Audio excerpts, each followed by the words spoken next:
नमस्कार दोस्तों, मैं श्री दीपचंद चौधरी महाविद्यालय ललितपुर से डॉक्टर एसपी सिंह आज आप लोगों को बीए प्रथम सेमेस्टर की कक्षा में राम काव्य धारा की प्रमुख प्रवृत्तियां या विशेषताओं के बारे में बताऊंगा। आप लोग ध्यानपूर्वक पढ़िएगा और समझिएगा, ठीक है। राम काव्य परंपरा का यद्यपि एक लंबा इतिहास है, फिर भी इस परंपरा के केंद्र बिंदु हैं गोस्वामी तुलसीदास, जो हिंदी काव्य प्रकाश के जाजलमान नक्षत्र, चमकते हुए नक्षत्र की भांति सर्वत्र अपना प्रकाश हिंदी साहित्य में फैला है। राम काव्य परंपरा में उनके ग्रंथ मील का पत्थर सिद्ध हुए हैं, ठीक है। रामचरितमानस हिंदू धर्म, संस्कृति, आचार विचार का मापदंड बन गया है तथा यह ग्रंथ जितना लोकप्रिय हुआ उसकी कोई तुलना नहीं की जा सकती।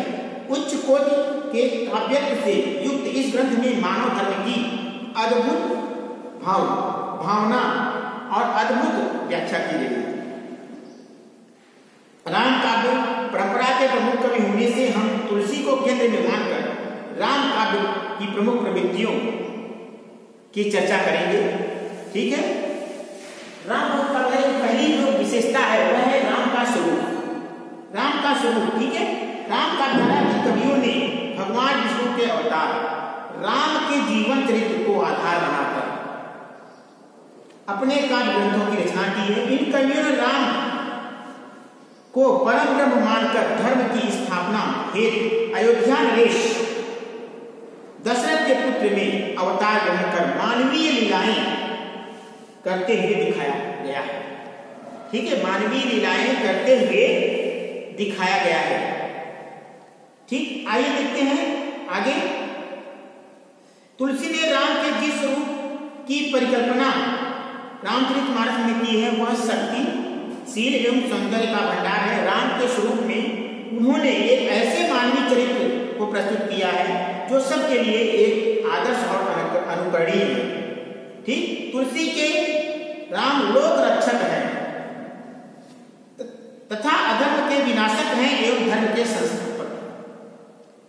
वे मर्यादा पुरुषोत्तम हैं और श्रेष्ठतम गुणों से विभूषित हैं। तुलसी के राम अपने अनन्य सौंदर्य से हृदय को अपने वशीभूत कर लेते हैं। वे अद्वितीय वीर हैं तथा इस वीरता से अधर्म का विनाश करते हुए तत्पर दिखाई देते हैं। भक्ति का स्वरूप, जो दूसरी विशेषता है भक्ति का स्वरूप, राम भक्त शाखा के कवियों ने राम के प्रति दास्य भाव की भक्ति भावना प्रदर्शित की है, भक्ति की भावना दिखाई गई है। वे स्वयं को सेवक तथा राम को अपना आराध्य मानते हैं। तुलसीदास ने रामचरितमानस में दास्य भाव की भक्ति को मुक्ति का साधन मानते हुए कहा है, सेवक सेव्य भाव बिन भवन तरई उदगारी। विनय पत्रिका में भी तुलसीदास की भक्ति का यही स्वरूप दिखाई पड़ता है। दास भाव की भक्ति से भक्त होकर उस परमात्मा के महत्व से परिचित हो चला जाता है। तुलसी की भक्ति पद्धति बड़ी अनुपम है। उसमें आराध्य के प्रति श्रद्धा, प्रेम का समन्वय तथा अधर्म और ज्ञान का भी योग है, ठीक है। तुलसी की नवधा भक्ति है जिसका चरम उत्कर्ष विनय पत्रिका में देखा जा सकता है। भजन, कीर्तन, नाम स्मरण, गुण कथन, दैन्य समर्पण आदि सभी तत्व तुलसी की भक्ति पद्धति में दिखाई देते हैं, ठीक है। राम भक्त कवियों की दृष्टि उदार थी। राम के प्रति अनन्यता होते हुए भी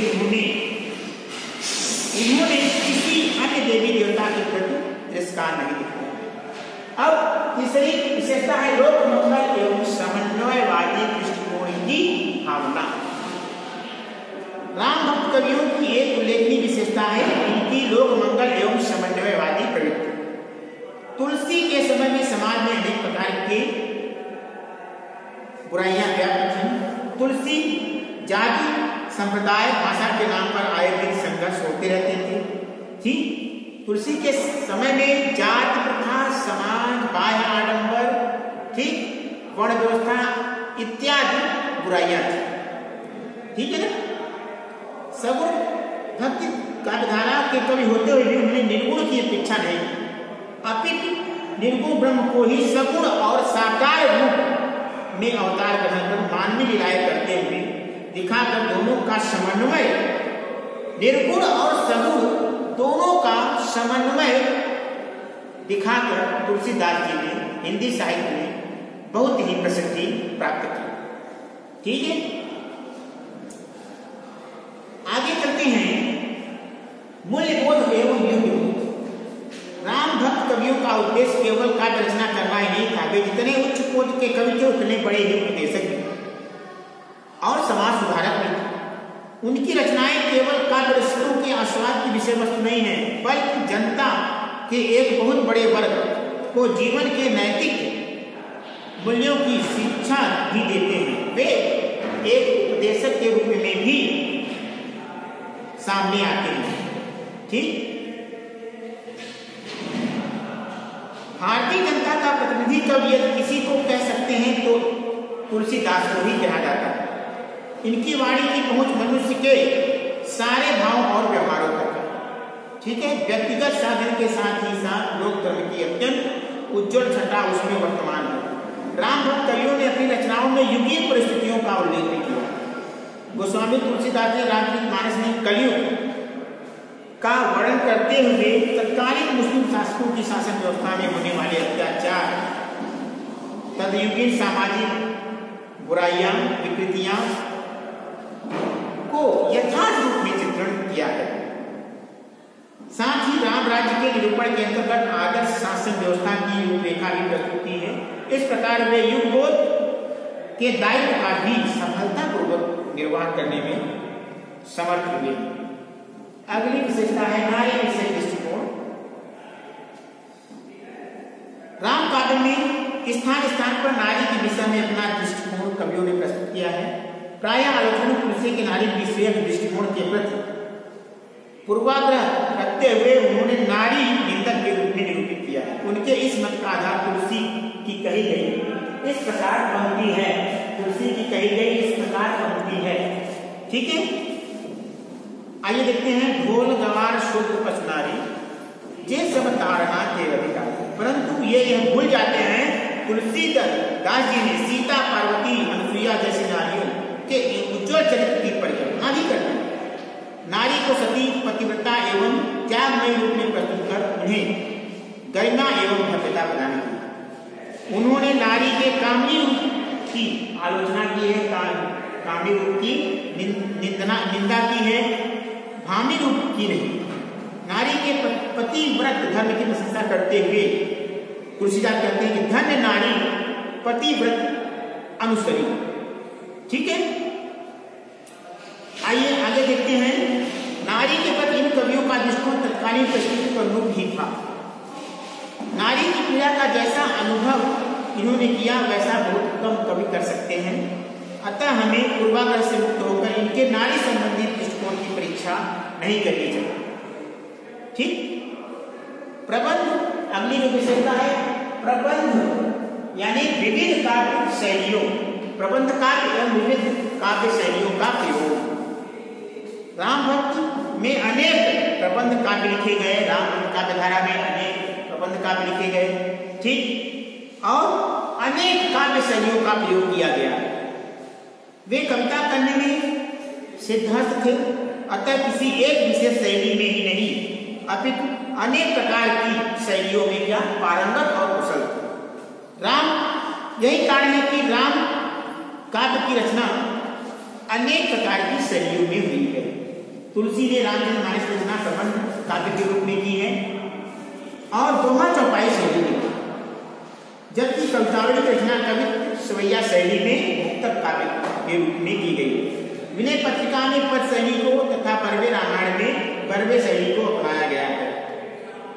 ठीक है, रामायण महानाटक के रचयिता प्राणचंद्र चौहान तथा हनुमान नाटक के रचयिता हृदय राम ने संवाद शैली में अपने ग्रंथों का प्रणयन किया है। ठीक है ना। फिर गाथा काल की छप्पर पद्धति, विद्यापति और सूरदास की पद शैली एवं गीत पद्धति आदि कवित्व सवैया पद्धति का वर्णन किया है। ठीक है। अब अगली जो विशेषता है अवधी भाषा का प्रयोग। राम भक्ति काव्य धारा में अवधी भाषा का प्रयोग किया गया है। गोस्वामी तुलसीदास ने रामचरितमानस में अवधी भाषा में ही लिखा है। रामचरितमानस अवधी भाषा में ही लिखा है। ठीक, तुलसीदास एक विलक्षण प्रतिभाशाली व्यक्ति थे, क्योंकि उन्होंने ब्रज और अवधी दोनों भाषाओं पर काव्य रचना की है। ठीक है, काव्यों में सुंदर मधुर सरस ब्रज भाषा का प्रयोग करते हुए अपनी इस शक्ति का परिचय दिया। तुलसी की भाषा की सबसे बड़ी विशेषता है प्रसंगानुकूलता, रसानुकूल शब्द चयन, अनुप्रासिकता एवं पात्रानुकूल जैसे गुण उनकी भाषा में सर्वत्र दिखाई पड़ते हैं। उनकी भाषा में स्वाभाविकता, सरसता एवं भाव व्यंजकता ही विद्यमान है। ठीक है, तुलसी को रूपकों का बादशाह कहा जाता है। ठीक, रूपक अलंकार का बादशाह तुलसीदास को माना जाता है। ठीक है ना, आइए देखते हैं। निष्कर्ष रूप में हम कह सकते हैं कि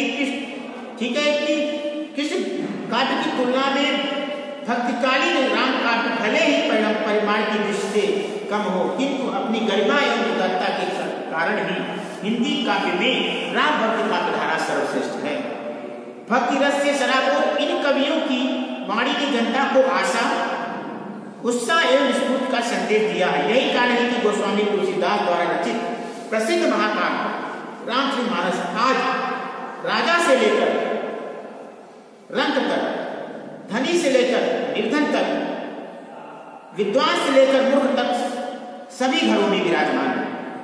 इन कवियों का प्रदेय हिंदी साहित्य की अमूल्य निधि है और इनकी उच्च कोटि की रचनाओं के कारण ही हिंदी साहित्य को भक्ति काल का स्वर्ण युग कहा जाता है। ठीक है, हिंदी साहित्य को भक्ति काल का स्वर्ण युग कहा जाता है।